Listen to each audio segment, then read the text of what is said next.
Good morning. I am Kimberly McQuarrie, the co-director of the Innovation Labs and the community programming director here at the Dalí Museum. I want to thank you for joining us for this virtual edition of our Coffee with the Curator series as we are enjoying the beautiful Grand Prix at this point in the month. Today, we are going to be joined by a wonderful museum partner and collaborator, Margo Hammond. But before we get to the talk, I would like you to please join me in thanking the City of St. Petersburg for their continued sponsorship. And we'd also like to offer, as we always do, a special thanks to our members, because truly without you, events like this could not be possible. And during this special exhibition, The Shape of Dreams, we'd also like to thank our sponsors. Our presenting sponsors, Therapeutic Tommy Bahama Mattresses, the Antonori and Weinman families,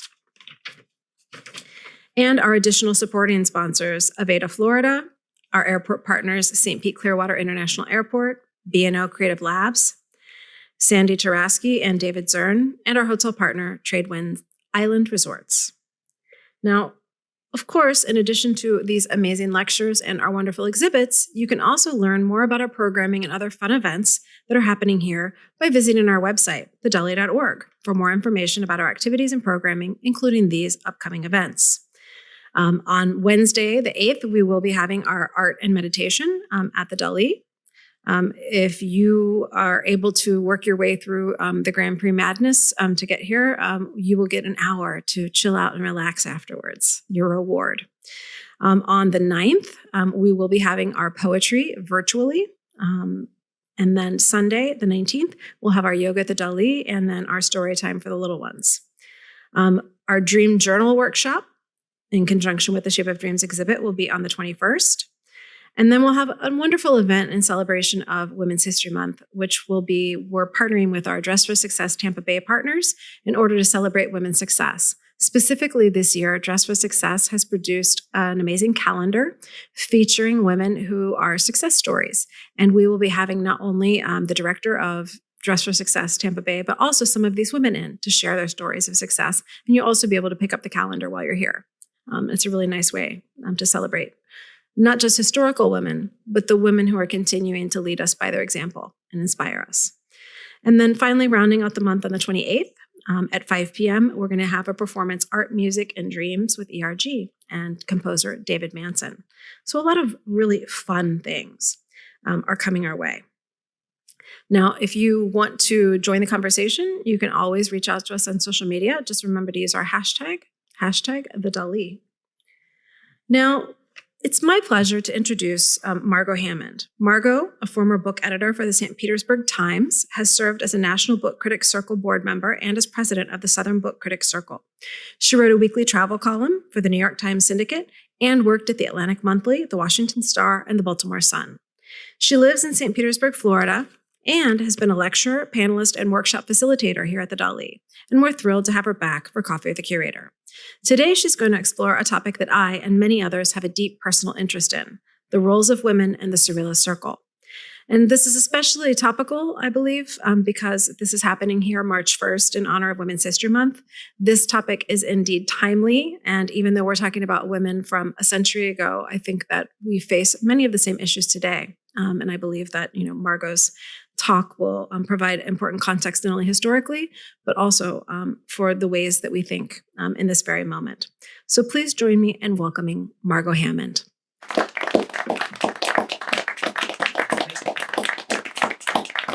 Thanks very much, Kim. I'm very honored to do this talk, and especially on March 1st to kick off Women's History Month. So I've called this Enough with the Muses because, of course, when we think of women in Surrealism, so often we talk about the Muses who helped the male Surrealists succeed. So my first thing I want to give you is a little bit of the context of how women figured in the Surrealist movement.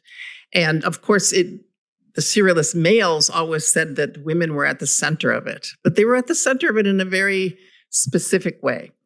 They said that they were the symbol for the erotic and creative, but the erotic and creative for men. And this is an iconic collage, photo montage done by René Magritte, who was loosely connected to the Surrealists. And at the center of this work is his wife, Georgette. And there's been a lot of analysis of this. This was used in one of the first magazines that the Surrealists did, and they printed this. And the writing says, "Je ne vois pas là," and you have to can put in femme, woman, which is the center photograph, and "cachée dans la forêt." It means I don't see the woman hidden in the forest. And as you see, the woman, Georgette, is completely surrounded by male surrealists who all have their eyes closed. And this was to symbolize the idea that the surrealists dove deep into their subconscious, maybe self-conscious too. But some of the analysis of this has said that René Magritte, who wasn't quite on the same page as some of the more sexist male surrealists in France, i.e. Breton himself, who founded the movement, was making a wry comment about how these men don't see women, that they don't see her even though she's right in front of them. And I think I'm starting out the talk with this because as you'll see, as I go through the various women, and I'm not going to cover all the women in Surrealism, just some that I think really characterize the way women try to assert themselves. You can see that the idea of the naked woman recurs over and over again as an object of the men's desires. So here are some of the words that the Surrealist men used for the women. They called them femme enfant, which means woman child. The muse, of course, the usual. The source and object of male desire. The embodiment of amour fou, which is crazy love. So this idea that men were aroused by women and then became more creative as a result. And the emblem of revolution, which was probably the kindest etiquette that they gave women during the time. So let's take a look at what they actually said about women in their manifestos. In 1924, which was the first Surrealism manifesto written by André Breton, women aren't mentioned at all. There's not one line in the manifesto about women. And in fact, it starts out defining Surrealism. Of course, it's in French. So Surrealism is a masculine noun in French. But people have said it's very ironic that he would begin his manifesto by saying Surrealism, noun, masculine, to kind of underline, who was in charge here. Pure psychic automatism by which one intends to express verbally, in writing, or by any other method, the real functioning of the mind. I think it's notable that there was no signature by a woman in the first manifesto. The second manifesto, André Breton does mention women in a very odd context. He says the problem, he considers women a problem, of woman is the most marvelous and disturbing problem in all the world. So kind of gives and takes. It's marvelous, but it's a problem. Again, no women signed the manifesto. I found this example of the second manifesto, and I thought it was very curious that it was accompanied by kisses of women. And again, no woman signed this manifesto. Later, when the Surrealists because of the war, moved their operations to the United States and fled Europe under war, they started another magazine called VVV, and it was edited and published by David Hare. Be sure you remember that name because he comes a little bit later in my presentation. And that was published between 42 and 44. And it was published with Marcel Duchamp, André Breton himself, and Max Ernst, some of the biggest names in Surrealism. There were 4 editions. The second and third were published together. So basically there were 3 editions. This one is the first. Not one woman, except Leonora Carrington, and we'll hear about her a little bit, contributed to the magazine. It was all either long dead Surrealists or Surrealists who were living. And Leonor Carrington, they had a short story from her collection of short stories called La Dame Ovale. And they also had an excerpt from her memoir, Down Below. And we'll be talking about Leonora Carrington a little later. But she's the one that sort of broke through as being at least accepted as a writer among these men. The number 2 and 3 that I said was combined had a very curious back cover. The back cover of the issue was a ready-made by Duchamp. These were, he did these ready-mades. They were combinations. They were kind of a collage, but done with objects or things that he found. And this was a woman trapped behind an actual chicken wire. The chicken wire came with the with the issue, and you were to put and trap the woman in the chicken wire. The woman in the photo is Peggy Guggenheim's daughter, Peggy, who, just as an aside, later committed suicide. But it was the final cover that really caught my eye. This was the final cover of the BVV. It was designed by Roberto Matta, and it depicted a vagina dentata, a symbol of the trap that women had. In other words, that men would find out that there were teeth in the vagina and be trapped by the woman. So it's a very hostile image to have on the cover of your magazine. That's supposed to be seeing women as marvelous. And what I think is very curious, now, when they were here, Breton was notoriously not anti-American, but he didn't want to learn English. He was maybe a little typical French that way. He spoke French all the time. So his wife, and we'll talk about her name is Jacqueline Lamba, she translated for him. And the editor, of course, he had to communicate with the editor, David Hare, who was a painter, a photographer, a sculptor, and also happened to be the cousin of Kay Sage, who we'll also talk about in this talk. And Jacqueline Lamba, after years of being the wife of Breton, left him for Hare. And in response, Breton wrote a book of poetry. He was a poet. And he called it Jeune Cercier Garantie contre les lièvres, which translates, now he would have had somebody translate this for him, young cherry trees secured against hares. So there was a joke that he wrote this book of poetry in his grief that his wife had left him for David Hare. The cover was designed by Marcel Duchamp, and it was illustrated by Achille Gorky, who also, by the way, committed suicide several years after this book was published. So, because we're in the Dalí Museum, I wanted to give this infamous quote by Salvador Dalí himself about what he thought of women and creation and artists. And this was told to him, or it was in the book of Amanda Lear, who we're going to also talk about. And Dalí told Amanda Lear, talent and creative power are located in the testicles. Without them, one cannot create. So in other words, all of this gives you the clear picture that for the surrealists, the male surrealists, genius equaled maleness. So here's my talk. What did women do in this kind of waters? How did they combat this idea that they were pigeonholed and stereotyped constantly in these roles? Well, they did quite a bit and created quite a bit, despite Dalí's thought that you had to have testicles to do it. And here are some of the things that they fought back, how they fought back.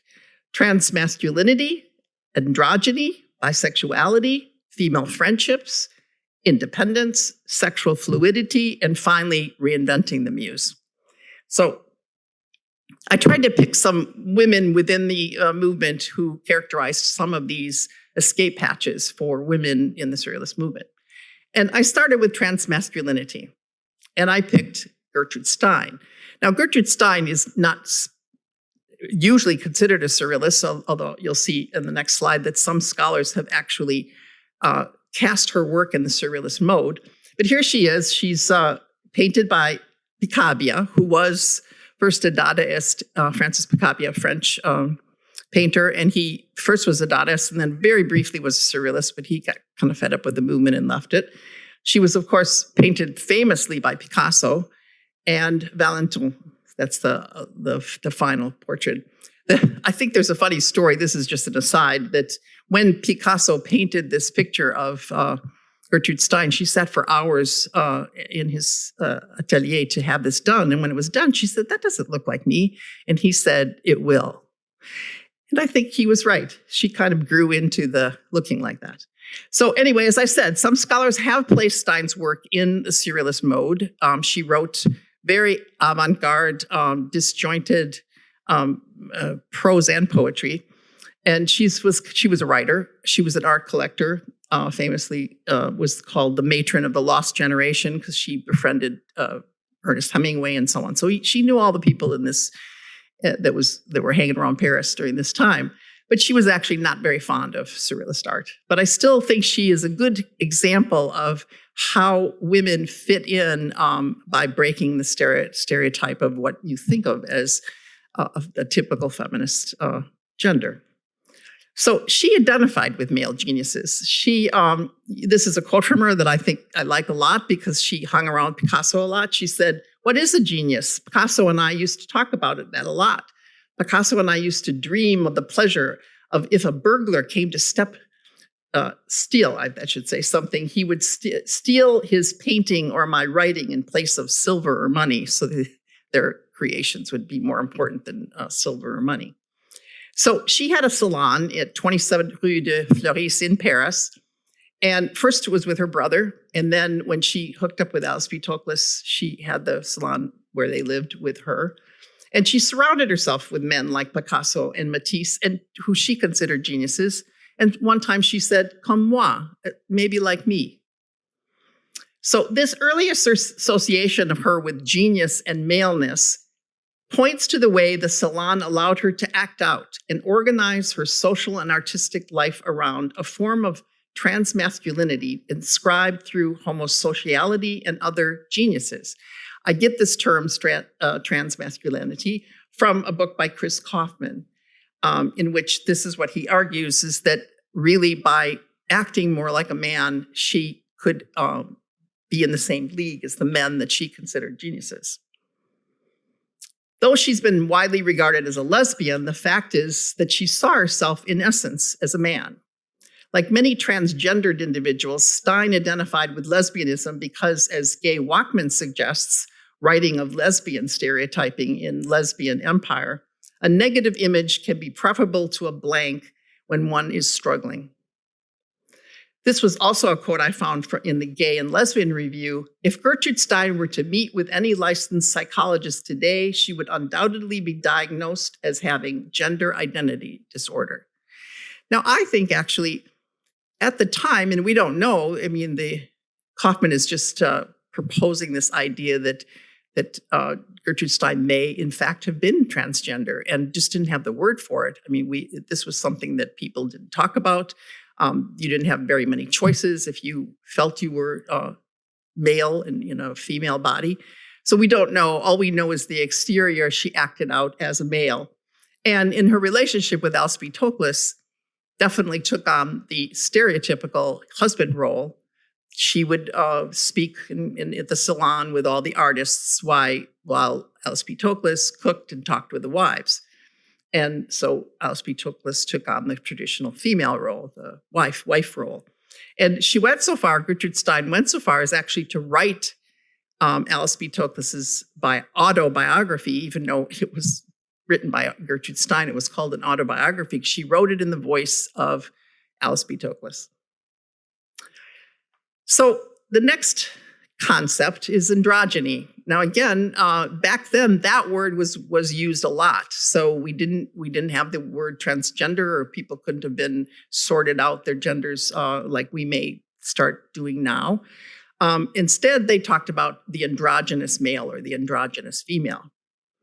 And absolutely personifying that was Meret Oppenheim. She was born in 1913, died in 1985. She was born in Berlin. She was 20 when she moved to Paris. Many of these women, you'll see, men too, moved at a very young age to Paris because that was the capital of art at the time. In 1933, she exhibited with the Surrealists, and she posed for Man Ray. This was an entree into this life by being a model, and that's reoccurs with almost all of these women, and became his lover, another sort of a entree, and was also the lover of Max Ernst, who wasn't. He must have been every single woman surrealist, including Gala. So Without the least complicity on Oppenheim's part, she personified male surrealism's ideal of this word femme enfant, woman child. And the uninhibited woman child who would clear a path to the mind's creative unconscious while simultaneously arousing sexual desire. So the men had it both ways.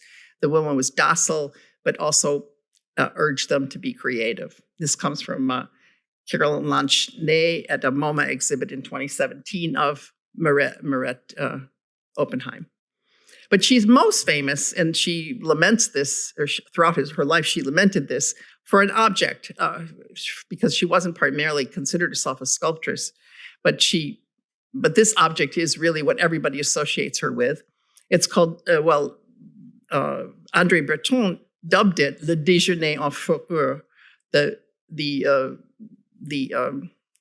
fur dinner, the fur lunch, I guess you'd translate that as. It's the most frequently cited example, not only of her work, but of surrealist sculpture in general. It matched two unrelated materials that combined a symbol of domesticity with an obvious sexual reference.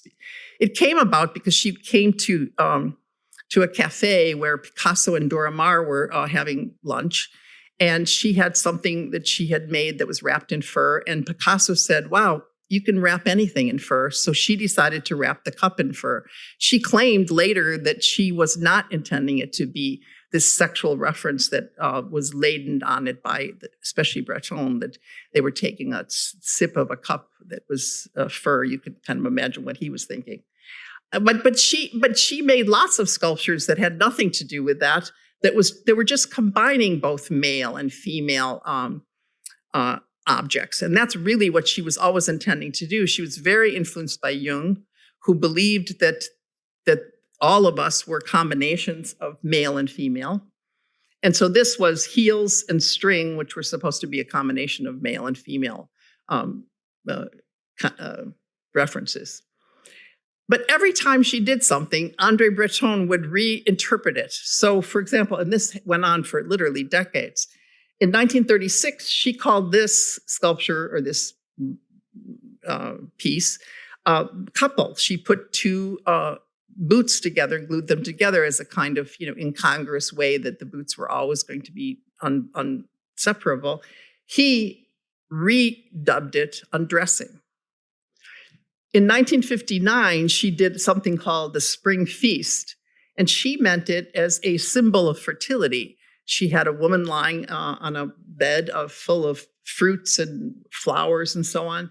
He redubbed it Cannibal Feast because he said that it was cannibalizing women, symbolizing male desire. So completely turned it on its head.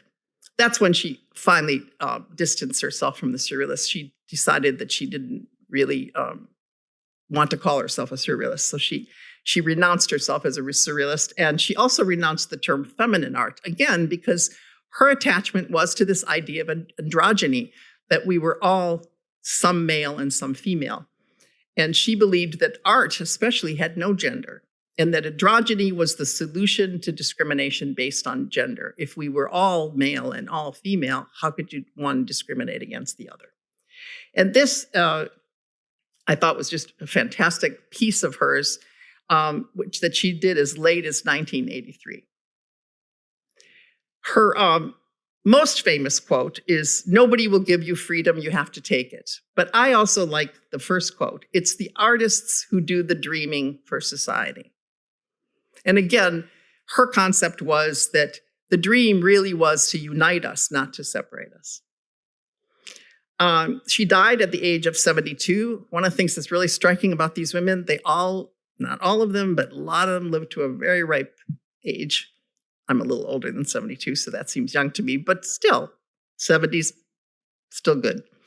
And one of her most famous objects that she left behind is in the center of Bern's old city, and it's called the Spirale. And I guess that's a German, der Gang der Natur. I think it's the spiral of nature. And it was derided when it was first put up. They called it the column of shame, the urinal. But it's kind of lasted, and it's the interesting thing about it is that, and maybe she didn't know this, but it changes with the seasons, because whatever material she used, the ice clings to it. In this case, this is probably spring. And so it flowers. And now it's a fairly beloved column by the locals, and certainly is a tourist attraction. And she, as I said, died in Switzerland at the age of 72. The next concept is bisexuality. Now, this sometimes crossed androgyny, but I think this was make an important difference between the androgynous and the bisexuals, because in the case of bisexuals, there was obviously the word sex is in that, and there was an idea of multiple partners. And Leonor Fini is a terrific example of this idea of, that we can't stereotype women by just calling them women, men, enfants, or whatever the terms they are. Fini was a very complex character. She was born in Argentina. She moved with her mother to Trieste as a child, so sometimes she's considered an Italian artist. They were fighting for custody. Both her parents were Italian, but they were fighting for custody. So the Italian father tried to kidnap her, and so her mother dressed her up as a child, as a boy, which I think really changed her whole concept of who she was, gender-wise. She moved to Paris fairly early on. And again, here's another example of what she became famous for initially was a nude photograph. She traveled, this is in 1933, so very early on when she came to Paris, or to France. She took a car trip through Europe with Cartier-Bresson, the famous French photographer, who photographed her with her lover at the time, who was French writer André-Pierre Mandillard. And they're fantastic photographs, but once again, this was the object of a male's desire. And just as an afterthought here, this photograph in 2007 sold for $305,000. It was the highest price paid at auction for any one of Cartier-Bresson's work at the time. And of course, Cartier-Bresson certainly is more famous than Fini is, and we're hoping that that's now changing because people are taking a look again at Fini's work. She was openly bisexual. She said she always wanted to live with two men, one a lover and another a friend. And she made good on that throughout her entire life. She was often labeled a surrealist, but she actually never joined the group. She did lots of other things. She's probably most famous as an illustrator of Histoire d'eau, which was an erotic book about women's submission done in France. She designed sets and costumes for theater, ballet, and film. She designed the set of 8.5, or at least participated in that. She wrote 3 novels, all in the 70s. None of them were translated into English. Rogomelec, Moumour, Contes pour enfants velus, and Honneur en pompe. And again, bringing Dalí into the discussion, Leonor Fini was one of the few artists that Dalí liked. Women artists, I should say. Or maybe any artist, but certainly women artists. And he repeated what Amanda Lear had said he told her about testicles by saying, oh, she was better than most, perhaps, but repeated, but talent is in the balls. So Leonor Fini, maybe because she was had this ambiguous childhood of her, was she a boy, was she a girl? She oftentimes wore masks, and her idea was this disguise of the exterior and the interior. She played with that concept. And she also identified herself with the Sphinx and this idea of feline transformation and metamorphism. So again, this really sort of falls into the category of androgyny.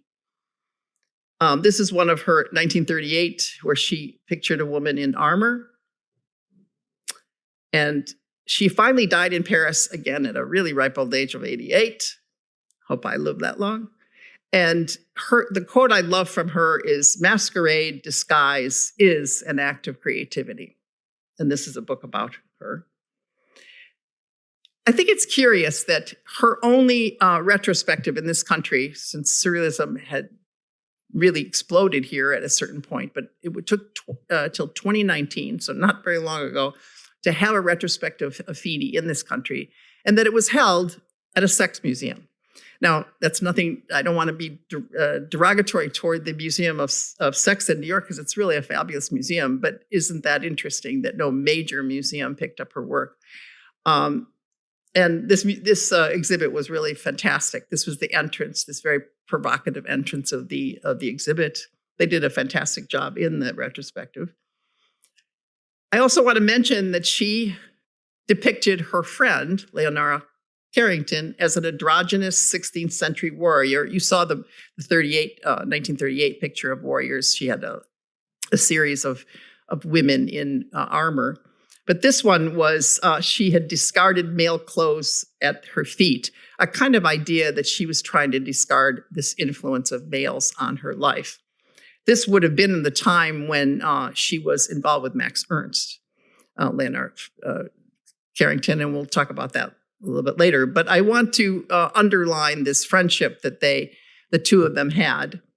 They had, in fact, their friendship was so close that the people in the Surrealist movement called them the two Leonoras.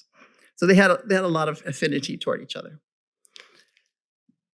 But let's go to take a closer look at Leonora Carrington. She had a very different arc than Leonor Fini, the other Leonor. Her arc really was seeking independence from male influence. And it started early. It started with the influence of her father. She was born into an extremely wealthy British family, and she needed to break away from this very dominating father. That was from the very beginning.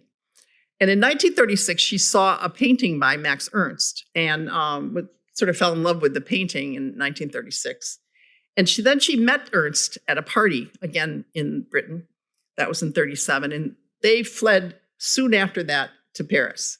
She was 20 and he was 46. So it was a huge difference in age. In 1938, they both moved into this house together in the south of France. And this house still exists. It's privately owned, but there's still some remnants of what they did together. And now I want to point out she was already a painter when she met Max Ernst. This painting, she had already done this painting. In fact, he was very impressed with her because of this painting.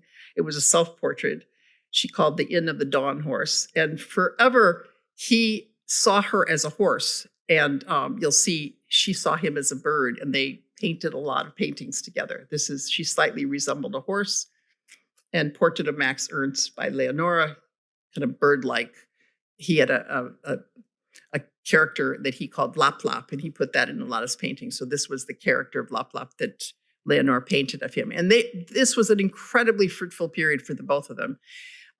Painting in this area in the south of France, they had many visitors from all the Surrealists and so on. But as you see the dates, we're hovering toward World War II. And so there was a cloud that was starting to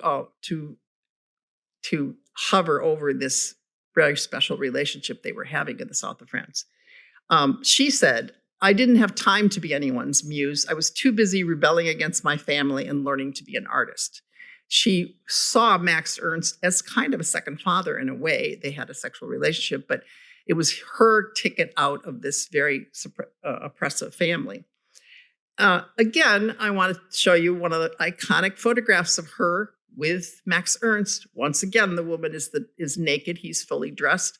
And I do want to point out that this wasn't always men taking these photographs. This was a photograph taken by Lee Miller, who was also in the Surrealist circle. We had a fantastic exhibit here at the Dalí devoted to all her photography. So the women were complicit in many ways in reinforcing this concept of the woman as muse, the woman as erotic object. And here's another example of that. She was also a prolific writer, Leonora Carrington. She wrote, her first one was called Little Francis. It was a novella. And it began this lifelong interest in androgyny. And so even though, I in all of these categories, I don't want to pigeonhole any of these women in any of these categories. This is just meant to present to you some of the concepts. And again, I told you she wrote La Dame Ovale. That was one of the short stories ended up in VVV, but she wrote that she published it in 1939, and it was illustrated by Max Ernst, who by that time was not her lover. She has a very sad story, and so did he, in terms of their relationship. When Max Ernst was German, and the Germans first arrested him. He escaped and came back, and then they arrested him again, and she had a nervous breakdown. She didn't know whether he was ever going to come back. And so she fled to Spain, and her parents found out about it, and her father had her committed to a mental institution. And that's when she wrote Down Below. It was a memoir written in this asylum. And by that time, Ernst was still in the hands of the Nazis. She didn't know she'd ever see him again. So later, this is from Down Below, later, with full lucidity, I would go down below as the third person of the Trinity. I felt that through the agency of the sun, I was an androgen, the moon, the Holy Ghost, a gypsy, an acrobat, Leonora Carrington, and a woman.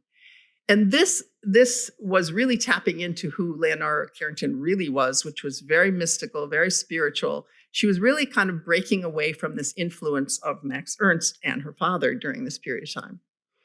She ended up in Mexico City. She married a Mexican diplomat in order to get to the United States. They divorced soon after.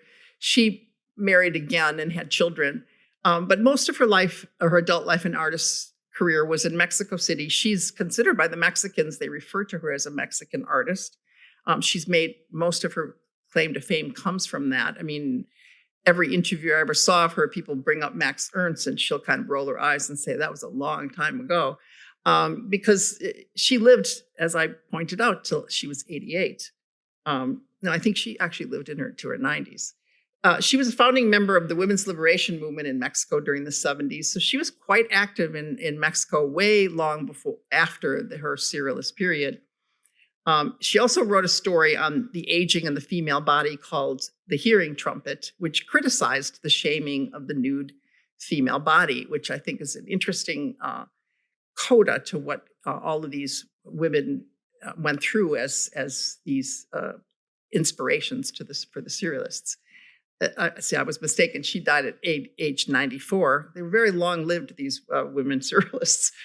And she has work all over Mexico City. There are 2 museums devoted to her. One that her house was made into a museum, and also just a regular museum that shows her works. And as you can see in this picture, she did sculpture. She did a lot of very fanciful figures and fairy figures, and that's what she really excelled in, which really, in the very beginning, if you remember that painting of her on the rocking chair, you could already see elements of that. And it's interesting if you read about her, so many times male artists try to steer her away from certain subjects, and she was really freed up once she moved away from that. So that leads me to female friendships. Now, the 2 Leonoras had a really great friendship together, but they didn't so much influence their arc of how they acted as artists. That, I think, we'd have to take a look at this particular female friendship. It's Jacqueline Lamba and Frida Kahlo. Now, that I put under independence. I'm going to mainly be talking about Jacqueline Lamba. Her independence was really to free herself from male influence to find her voice as an artist. She was the wife of André Breton. That is really how she came into the Surrealist movement and what her claim to fame was. And then again, like I told you, oftentimes these photographs were done by women. Claude Cahun, who we're going to talk about a little bit later, she took this photograph. And I think it's interesting that in this case, it was not a nude photograph, but actually sort of a very interesting double portrait of André Breton and Jacqueline Lamba, really looking at sort of the contradictions of their marriage. So she met André Breton in 1934. She was working as an underwater burlesque dancer, probably to make money, because she considered herself an artist at that point in Montmartre. And she actually arranged to meet him. She was so enamored with his work. And 3 months later, they were married. They're photographed here next to a de Curico painting. She was absolutely enamored with de Curico. again, another nude photo that made her fame. And again, another woman who took the photograph, Roger André, is a woman. But in 1934, this was her working as this burlesque dancer. But Cahun took photographs of her as a mother. And that is also what she became, thanks to Breton, thanks to their union. They had a daughter named Aube, and Aube also became an artist. And her paintings, it wasn't that Breton didn't encourage her to paint, he did. But two of her paintings were included in the exhibit, but they didn't include her name. And they didn't include the name of the works either. So they gave and took, or Breton did, in terms of her career. This is, as I said, a photograph of Claude that was taken by Claude.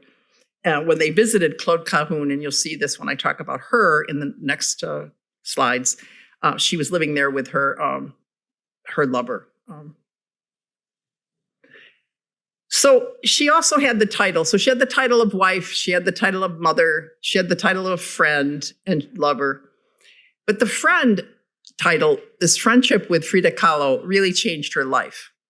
She met Frida Kahlo when she and Breton went to Mexico to meet Leon Trotsky. It was a famous trip that they took. And Lamba and Kahlo became friends for life as a result of that trip. And some claim they even had a love affair while she was there. And there's some pretty strong evidence that that's true.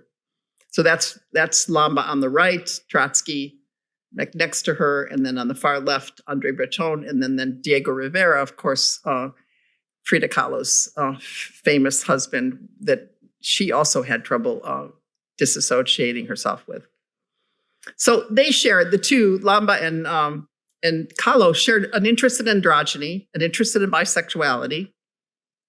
They also shared these fantasies of living as boys because, like Leonor Fini, when they were children, they were dressed up as boys. Now, in this case, it was their own choice to do this. The parents didn't impose it on them like Fini's mother had. But Kahlo was attracted to boy toys. She dressed herself up in suits, and really much to the dismay of her family, but that was Kahlo's own choice. In Jacqueline's case, she was such a tomboy that they called her garçon manqué. That means, she should have been a boy, or in other words, a tomboy. And they called her Jacko because they dressed her like a boy and she liked being dressed like a boy. But there is clearly there was something between these two women that clicked. You can just even see it in these photographs, that in one, Kahlo has her hand on, not that you wouldn't necessarily do that, but you can sort of see, the photographs hint toward a relationship that is a little more than just a friendship.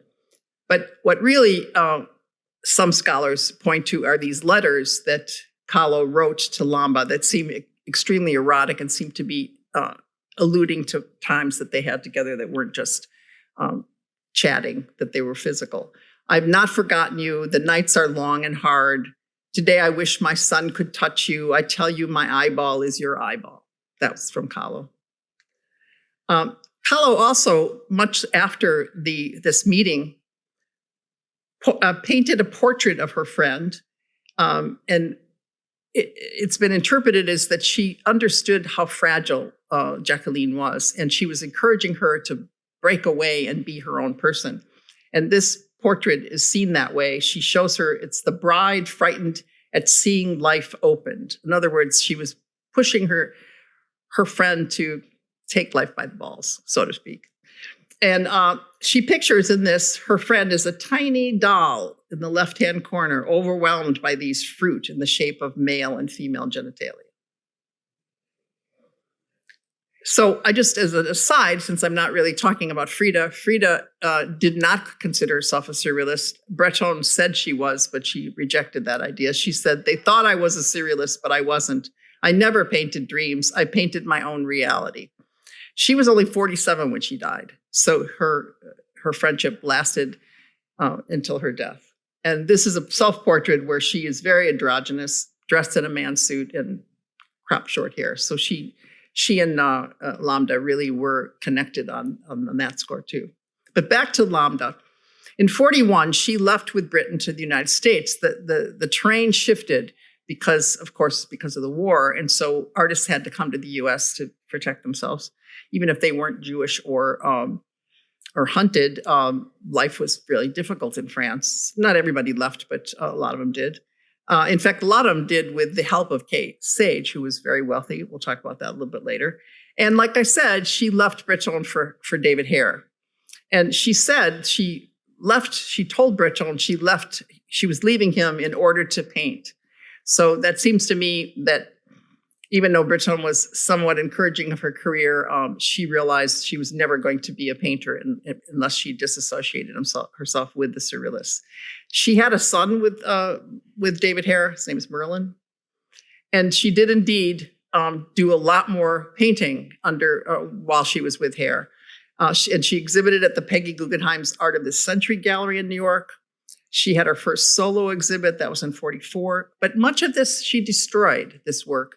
And the reason she destroyed it was because people compared it to Mata's paintings.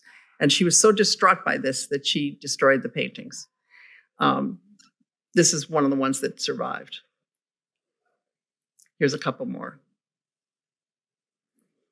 In 55, she divorced Hare. He was notoriously unfaithful, and she decided to return to France. But Hare, to his credit, continued to support them. And this is their little boy, and also her daughter by Breton, Aube, in the south of France. This was a very interesting essay I found about Jacqueline Lamba, written by Salomon Grimberg in the Women's Art Journal. And she called it Jacqueline Lamba from Darkness with Light, because all of her paintings seemed to be effused with this light. She was really obsessed with light. And she said she had painted Surrealism to please Breton and Expressionists' landscapes to please Hare, and now she was painting for herself. And if you go on her website, I just took one painting to show you, but she has really dabbled in all sorts of different art forms.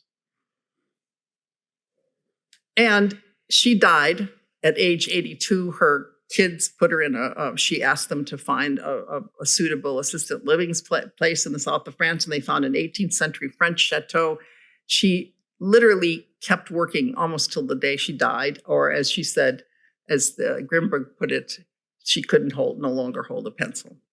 And she did have, in 1958, an exhibit in France, in Paris, of her designs.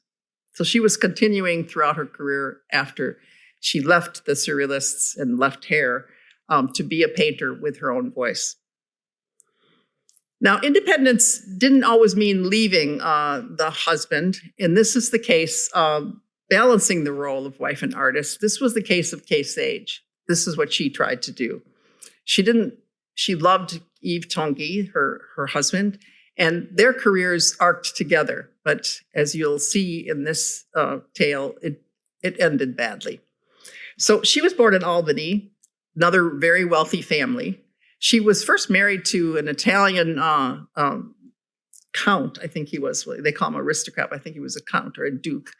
And she just couldn't stand that life. It was just, nothing was interesting. You know, they went to parties, they lived the good life, but she found it empty to the core. So she left her husband and began to paint, which is what she always wanted to do. And when Breton first saw Sage's work, he saw it with Yves Tanguy. They were at an exhibit of the Salon des Surindépendants. It was in Versailles, it was in France, in 1938. Breton said, well, that has to have been done by a man, even though it was marked K. Sage. They figured that was a pseudonym, or at least Breton did. But they went, and this is what they were seeing. These were her works. So they tracked down the painter, and of course, it was not a man. And Tanguy and Sage turned out to fall in love with each other. And shortly after, they were married. And this caused a rift between Tanguy and Breton, because Breton was a good socialist, and he thought that Sage was too rich. So he resented her wealth, even though she was very supportive. And it was her wealth that got many Surrealists their own exhibits. She brought people over during the war, but somehow that was not considered right as far as Breton was concerned. Now, she unlike some of these other women, continued to call herself a surrealist. She was proud to call herself a surrealist. And they moved to Connecticut. They had a big old barn where they both painted, and she continued to paint. But every exhibit, and they also did not show with each other. That was one thing she laid down. She didn't want to, she wanted to have separate exhibits from him. But inevitably, all the reviews would call her Yves Tanguy's wife. She's good, but not quite as good. She's obviously derivative. There were all these reviews that always referred to her in this negative light of her husband's. Here's a very evocative painting she did called The 14 Daggers. Her paintings had a very strong architectural feature to them. And also, almost never did they have figures. If they did, like this was a sentinel figure, very androgynous. You don't know if that's a male or a female. She was fascinated with robots. It was the mechanism of humanity. So her, maybe that's why Breton thought they were kind of cold. And so he thought a male must have done them. All of her landscapes were ungendered and gender indeterminate, like this cloaked sentinel. The only exhibit they ever held together was in 1954, and it was at the Wadsworth Museum in Hartford. And 1 year later, Tanguy unexpectedly died. And this was devastating for Kay Sage. They had a very tumultuous relationship, constantly fought. Both of them drank a lot. And the friends would say they always had some way of making up. It sounds a little bit like some other couples later on that we know of, that famous art couples that like Lee Krasner and anyway, her husband. It's funny, I remember the woman's name and I can't remember the man's. So in 1955, when he unexpectedly died, she painted this, going really right back to her architectural roots. She called it Tomorrow is Never, a very haunting painting. But what she really did was she devoted herself to preserving Tanguy's reputation through a series of retrospectives, but most importantly, to catalog his work so it wouldn't be forgotten. Painstaking work that she did. In the meantime, she also published a book of her own poetry, Demain, Monsieur Cillier, but it was also based on him because it was, they would speak French together in sort of a made-up French language, and some of this poetry reflected that. When she finished Tanguy's catalog in 1959, she attempted suicide and failed. Someone came to her rescue and revived her. But it was clear that for Kay Sage, her career was wrapped up. Even though she had gained independence from Tanguy, she had exhibited separately from him. She could never quite live after he died. There was too much of an emptiness in her heart. The Passage, which she did a year after he died in 1956, is one of her few portraits that she's ever done. I don't know if she considers this a self-portrait or considered it, but it's one of the few times she actually depicted a figurative, a person in her paintings. Her paintings usually were of architectural buildings and so on. And like I said, shrouded people. But this one is clearly a woman, and a woman looking out into kind of a desertic sea. And then in 1963, she finally succeeded in shooting herself in the heart, and she was only 64 years old. So she had a very sad ending. And her last painting was The Answer is No, 1958. Now, this next story has a sad ending, but I find this particular artist one of the most gladdening to have researched. She's now becoming much more popular and interesting, and that's Claude Cahun. She was born, her name was Lucy Schwab, and she was born in Nantes. She was born Jewish. She was Jewish. She lived in a same-sex relationship with her stepsister. Her name was Suzanne Malherbe. She became known as Marcel Moore. Both referred to themselves as gender neutral. They didn't say they were male or female. And this is her. She did a lot of self-portraits of reflections, kind of this double identity that she felt she had. So she said, masculine, feminine, it depends on the situation. Neuter is the only gender that always suits me. Again, this somewhat harks back to the idea of some of the other ones that I've taken a look at, that especially Meret Oppenheim, who believed that we're all a little bit of both. She wrote this book called Disavowals. And you'll see, I think there's, we'll find it. I gave you a little bit bigger picture of the cover of that because it's a very interesting one. But anyway, her fluid approach to sexuality undermined this heterosexual dominance of surrealism. And of course, her creative energy, and as a lesbian, it was a direct threat to this concept that creativity was in the balls. Obviously, she was an amazingly creative artist. In her self-portraits, she utilizes modes of denial, confrontation, irony, and reinvention to reconfigure the stereotype. She was constantly poking fun at the stereotype of gender. And here's this photo montage I was looking for. This is the photo montage on her book, Unavowed Confessions, is the book of Aveux non avenue. And as I said, Cahun was Jewish, so was her partner. And they worked in the resistance against the Nazis when the Nazis took over the island of Jersey. If you remember that photo of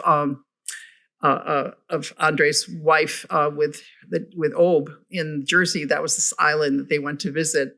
It's when the Nazis took over, of course, they had to, in a way, go into hiding. And what they did was, now she used to dress flamboyantly and so on, as you saw in the pictures, they just dressed as old women. And as a friend of mine used to say, at a certain age, women are unseen. So they would go through the village and they would make up all these leaflets that they would hand over to the German soldiers to resist the war. Well, they were eventually arrested in 1944. So it was a long time that they did this resistance undetected. And they were sentenced to death, but the sentence was never carried out. And one of the sources I read said that it may have been that the reason Cahun wasn't sentenced to death is when her sentence was handed down, she got up and said, "You're going to have to kill me twice because I'm a lesbian and a Jew." And that the courtroom burst into laughter, and they thought that was a little disturbing, and so they put off the execution. That may be apocryphal, but I think it's an interesting story that she had the guts to say something like that. Probably the real reason was that the island was liberated from the Germans and they just didn't have time to carry out the execution. But Cahun's health never recovered from her treatment in jail, and she died at a very young age, 60, in 1954. Moore continued to live on in Jersey, but she was 79 when she committed suicide. André Breton said of Claude Cahun, and interestingly enough, André Breton had more trouble with male homosexuality than he did with lesbianism. He with something like Gertrude Stein or in this case, Claude Cahun, he wasn't as uncomfortable with it. And he called her one of the most curious spirits of her time. This is another double portrait that she did of herself. Paris has really come to understand what a huge impact she had on modern art, and they've named a street after her and Marcel Moore. And in 2018, Christian Dior came out with a collection inspired by Cahun. There you can see the pictures. And finally, I want to address the androgynous muse. Since I said enough of muses, I want to give you an example of someone who was really defined as a muse that totally defined herself. And that's Amanda Lear. Amanda Lear was or is considered Dalí's muse, or she's many times referred to, oh, that's Dalí's muse. But she was much, much more than that. And she's still alive, so she is much, much more than that. That's a picture of her in 1978. She has always kept her past very mysterious. Her birth date, her place of birth, even her nationality, but especially her gender. And during the period that she spent with Dalí, this rumor, and maybe it was a rumor or maybe it was fact, floated around that she was transgender. And in fact, that Dalí had actually been involved in her transition from a male to a female. There were books written later on that, way after the fact, that said, "Oh, I knew her as a drag stripper when she was male." And they unearthed copies of her birth certificate that said her name was Ellen Tapp. In other words, a male. That she was born in Vietnam. And there were all these so-called evidence, but Amanda Lear herself has always denied it. And yet, she has, throughout her entire career, has used that ambiguity. And now her claim to fame, she was a fashion model when Dalí first met her, and a kind of an aspiring painter as well. She was a model for the Roxy music album. We'll see that in a little while. And she was Dalí's muse and traveling companion. She was a disco queen. She was an Italian TV star. She's huge in Italy. She's also huge in France because she became a stage actor. And lately, she's been a runway model. So let's take a look a little bit. Here was her as in the Roxy music cover. And you'll see later, she met David Bowie. I think he's in one of these photographs, yes, in the top left. She met David Bowie, who first saw her in this in this album cover, and she claims he fell in love with her photograph. And she later did it as a disco singer. She did a song called "I Am a Photograph," saying that really he fell in love with her photograph. But she hobnobbed with really John Lennon and George Harrison, and as you can recognize these from that period.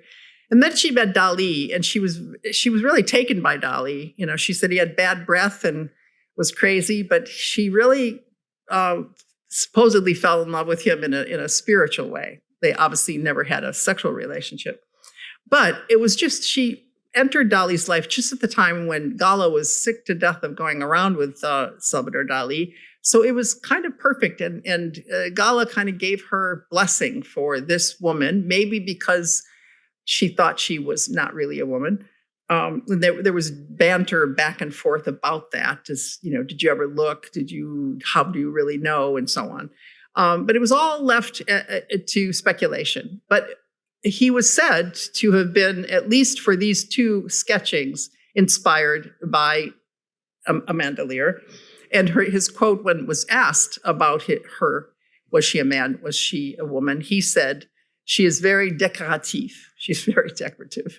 So that was Dalí's reaction. The story that Amanda Lear now tells, because all sorts of rumors went out, like, for example, that her name even was Amanda Lear.